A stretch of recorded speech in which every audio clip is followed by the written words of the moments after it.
चला तर मित्रांनो, आपण या ठिकाणी मार्च 2025 बोर्डाची प्रश्नपत्रिका गणित भाग 1चा प्रश्न क्रमांक 1 पूर्ण केलेला आहे. तर आता 1B मध्ये आपण सर्वात प्रथम अगोदर प्रश्न समजून घ्या. प्रश्न तुम्हाला काय म्हणतोय, उत्तरापर्यंत कसं पोहोचायचे प्रश्न सांगत असतो.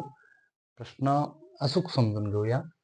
पुढील उपप्रश्न सोडवा. या ठिकाणी प्रश्न क्रमांक 1B हा जो दिलाय तो 4 पैकी 4 आपल्याला सोडवायचे आहेत आणि म्हणून काय आहे पाहूया. इक्वेशन नंबर 1, जर 2x अधिक y बरोबर 7 आणि x अधिक 2y बरोबर 11 तुम्हाला काय दिलंय या ठिकाणी, तर दोन चलातील हे समीकरण दिलेले आहेत 2. तर x अधिक y ची किंमत काढा.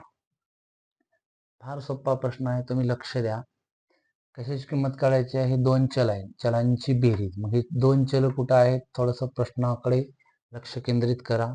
हे दोन चल x आणि y नावाचे हे या दोन्ही समीकरणामध्ये आहेत आणि त्यांची कोणती क्रिया करायची आहे? बेरीज. आणि म्हणून आपण याला 1 क्रमांक देऊ, याला 2 देऊ आणि त्यांची बेरीज करू, उत्तर मिळवूया. आणि मग लिहा या ठिकाणी 2x अधिक y बरोबर 7 याला क्रमांक 1 देऊया आणि दुसरा घेऊया x च्या खाली x चलपद लिहा, x अधिक 2y बरोबर 11 याला 2 क्रमांक देऊया आणि यांची कोणती क्रिया करूया? प्रश्न सांगतोय बेरीज करा आणि म्हणून आपण बेरीज क्रिया करूया.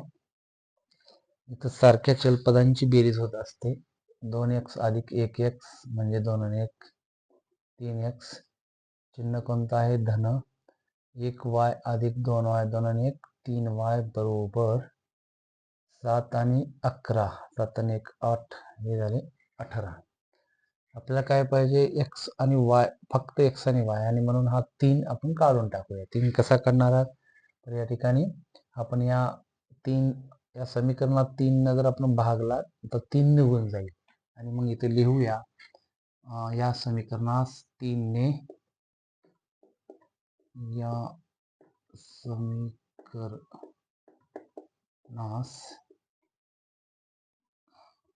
3 ने भागू, 3 ने भागू. का बरं? तर आपलं उत्तर मिळवायचे ना, म्हणून. आणि मग आपण काय होईल? 3x अधिक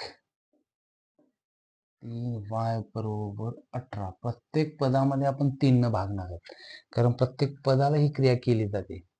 आणि म्हणून इथं 3 न भागला, इथं 3 न भागला, इथं 3 न भागला. मग काय होईल? 3 3 कटला, इथला 3 3 कटला, इथं 3 1 3 3 18. काय समीकरण आलं बघा? राहिलेलं लिहा आपण, x अधिक जसे तसे y बरोबर 6. म्हणजे तुम्हाला जे पाहिजे होते ते उत्तर मिळालेलं आहे. प्रश्नानं सांगितलं, आपल्याला उत्तरापर्यंत पोहोचवलेलं आहे. x अधिक y यांची बेरीज किती आली? 6. त्यानंतर दुसरा उपप्रश्न आपण वाचूया. विद्यार्थ्यांनी प्रश्न समजला की उत्तर आपोआप कळतं. tn बरोबर 3n वजा 4 या क्रमिकेचे पहिले पद काढा. आता प्रश्न केंद्रित करा, तुम्ही लक्ष अटेन्शन करा. काय दिले आपल्याला? हे क्रमिका दिले आणि काय काढायचं? तिचं पहिलं पद. आणि मग आपल्याला माहित आहे जिथे जिथे n आहे ही क्रम आहे, यांच्या ठिकाणी पहिलं पद म्हणजे 1 ठेवूया, उत्तर मिळेल. आणि म्हणून n बरोबर 1 घेऊ आणि मग क्रमिकामध्ये जिथे जिथे n आहे तिथे 1 घ्या. बघा, t1 बरोबर 3 यांची किंमत किती घेणार आहेत? 1 1 जशास तसे वजा 4 बरोबर 3 1 3 वजा 4 t1 म्हणून. आणि मग इथं मोठ्या संख्येचं चिन्ह आपण देत असतो.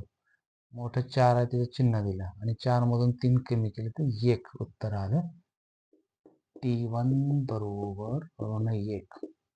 फार सोपे प्रश्न असतात, फक्त विद्यार्थ्यांनी प्रश्न समजून घ्यावा. पुढचा उपप्रश्न, जीएसटी मध्ये एकूण किती अंक अक्षरे असतात? जीएसटी मध्ये आपल्याला माहित आहे 15 अंक अक्षरे असतात, कारण जीएसटी हा व्यापाऱ्यासाठी महाराष्ट्र शासनाने दिलेला अंक आणि अक्षरी क्रमांक आहे, तो आहे 15 अंक अक्षरी. पूर्ण वाक्यात उत्तर लिहा. पुढचा प्रश्न, 2 नाणी एकाच वेळी फेकली असता नमुना अवकाश लिहा.